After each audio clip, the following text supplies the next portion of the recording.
8 tim MPL telah menunjukkan performa permainan mereka di minggu pertama MPLID Season 10.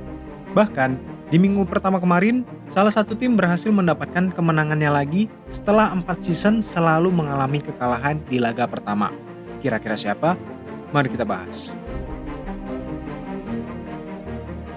Ya, setelah selesainya gelaran regular season di minggu pertama, tentu kita sudah melihat pertandingan yang dihadirkan dari 8 tim yang berpartisipasi. Apalagi, ada banyak keseruan yang dihadirkan di minggu pertama. Mulai dari persaingan yang sangat sengit dari tim-tim yang bertanding, hingga tampilnya bintang-bintang Filipina yang membawa warna baru. Jadi kali ini gue bakal mengulas hasil pertandingan dari 8 tim di minggu pertama regular season. Untuk hasil klasemen di minggu pertama, seperti yang udah bisa kita lihat, tim RRQ Hoshi juga berhasil memuncaki klasemen dengan memenangkan 2 pertandingan, yaitu mengalahkan tim Geekfam dengan skor 2-1 dan Altrigo dengan skor 2-0. Hasil ini tentu menjadi pencapaian yang cukup baik untuk RRQ Hoshi. Dalam pertandingan yang mereka hadirkan, RRQ Hoshi juga menampilkan permainan yang sangat luar biasa. Mulai dari strategi setiap game yang dimainkan, sampai mendapatkan momen epic comeback yang gak disangka-sangka oleh penggemar MPL.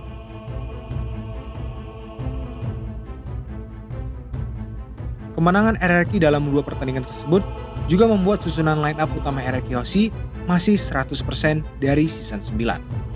Dan bukan gak mungkin, RRQ Hoshi nantinya akan memainkan pemain lainnya seperti Lemon, Violence, dan Psycho di MPLID 10 agar kebagian jam terbang. Untuk di posisi kedua ada tim Onyx Esports. Dengan kehadiran pemain bintang Filipina yaitu Kairi yang mengisi posisi jungler, Onyx Esports pun tampil lebih percaya diri. Di debut pertamanya, Kairi yang memakai Akai dalam 2 game juga berhasil membawa timnya mendapatkan hasil yang memuaskan untuk Onyx Esports. Dan sebuah fakta juga terjadi pada Onyx Esports, di mana saat mengalahkan tim Rebellion Zion, Onyx Esports memakai 2 line up berbeda di setiap gamenya. Pada game pertama, mereka memakai komposisi Bats, CW, Kairi, Rian di mid, dan Samuhate sebagai roamer. Sedangkan untuk di game kedua, Rian dan Samuhate digantikan oleh Sans dan juga Kipoy. Dengan hasil debut Kairi yang sempurna di minggu pertama kemarin, bisa aja kedepannya Kairi ini menjadi jungler utama untuk Onyx Esports dan Sans menjadi posisi mid laner. Lanjut di posisi ketiga ada tim Aura Fire. Walaupun masih 1 kali tampil dan berhasil mengalahkan tim EVOS Legend dengan skor 2-0, tapi hasil ini juga membuat rekor baru lah untuk Aura Fire. Karena seperti yang bisa kalian lihat, selama 4 season ke belakang, mulai dari season 6 sampai season 9, Aura Fire selalu mengalami kekalahan dari EVOS Legend di laga pertama regular season. Dan bisa dibilang, di pertandingan kemarin, Aura Fire benar-benar menghabisi EVOS Legend dengan hero-hero unik yang mereka tampilkan, seperti Amon di game pertama dan Nathan di game kedua. Permainan Aura Fire pun memperlihatkan gameplay yang super agresif. Bahkan secara keseluruhan gameplay, Aura Fire benar-benar mendominasi dari EVOS Legend dan membuat EVOS Legend kelimpungan. Hasil ini tentu menjadi pembuktian Aura Fire lah, bahwa kekuatan mereka di musim lalu masih ada. Dan bukan gak mungkin, kedepannya bisa saja Aura Fire bisa tampil lebih ataupun mendominasi di puncak klasemen. Karena melihat gaya permainan yang cepat beradaptasi dari Aura Fire dan chemistry yang kuat menjadi poin lebih dari tim tersebut. Di posisi keempat ada tim Altrigo dengan 1 kali menang dan 1 kali kalah. Nah, kalau berbicara Altrigo sendiri, bisa dibilang mereka juga cukup kuat dari hasil pertandingan di minggu pertama regular season. Altrigo juga berhasil mengalahkan tim yang diisi salah satu bintang Filipina, yaitu Baleski di tim Geekfam dengan skor 2-0. Tapi cukup disayangkan untuk di pertandingan selanjutnya saat melawan tim RRQ Hoshi, mereka juga harus mengakui kekuatan RRQ yang masih cukup kuat. Permainan tarik ulur juga terjadi berkali-kali di laga pertama kedua tim. Di game pertama, Altrigo sebenarnya mendapatkan banyak momentum untuk menang dari tim RRQ Hoshi. Tapi, dengan satu kesalahan Altrigo di waktu late game, RRQ Hoshi pun bisa langsung memanfaatkan momen tersebut dan membalikan keadaan. Sedangkan, untuk di game kedua, Kesalahan alter ego menurut gue adalah ngelepas dua hero power dari Skylar sama Finn, yaitu Beatrix dan juga Franco. Ditambah Valentina yang kita tahu menjadi hero tier S ini pun dilepas di tangan Clay.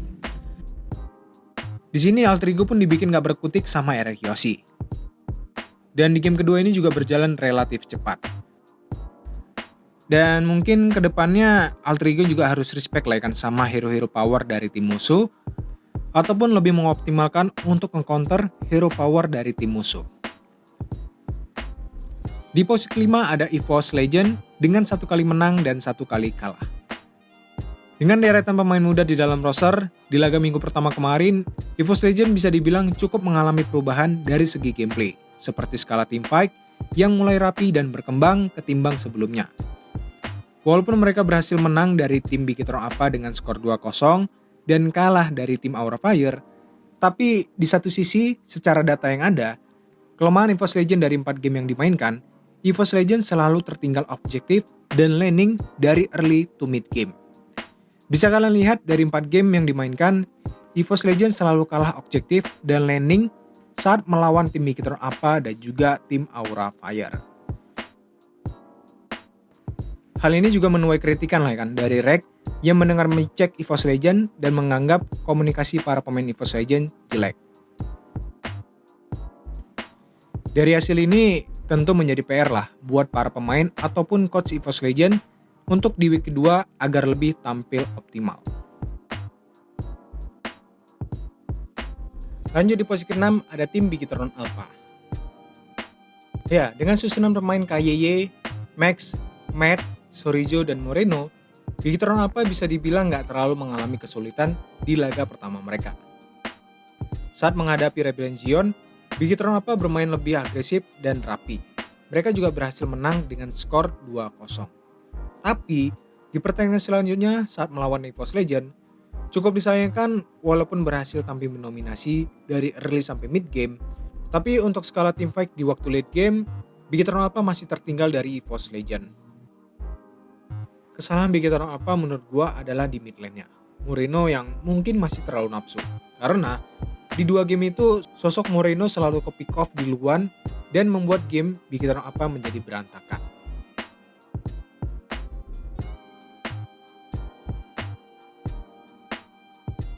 Dan mungkin kedepannya menurut gua Moreno juga harus lebih sabar lagi lah untuk skala teamfight. Untuk di posisi ke-7 dan ke-8 masih diisi sama tim Geekfam ID dan tim Rebellion Zion. Ya, 2 tim ini masih belum mendapatkan kemenangan sama sekali dari 2 pertandingan yang dimainkan. Di satu sisi, walaupun Geekfam yang udah kedatangan pemain baru dan berhasil membawa perubahan besar untuk gameplay Geekfam. Seperti yang gue bahas di video sebelumnya, 4 pemain dari Geekfam juga belum satu pemikiran dengan Baloyski, yang menurut gue rotasi dan momen inisiasi dari Baloyski juga cukup bagus banget lah. Jadi bisa dibilang chemistry doang lah yang kurang dari tim Geekfam ID. Sedangkan untuk Rebellion Zion, ya menurut gue mereka juga udah improve banget dari segi gameplaynya. Paling yang kurang itu dari sisi jungler sih, si Fearless itu menurut gue sih, karena masih kurang banget ya. Nah, jadi mungkin itu aja untuk ulasan mengenai hasil pertandingan di minggu pertama regular season. Kalau kalian ada pendapat sendiri tentang 8 tim tersebut, ya tinggal komen-komen aja di bawah agar kita saling berdiskusi satu sama lain di situ. Jadi, like serta subscribe jika suka dengan konten gue kali ini dan tungguin konten-konten menarik lainnya. Like serta subscribe jika kalian suka dengan konten gue kali ini dan tungguin konten-konten menarik lainnya. Bye!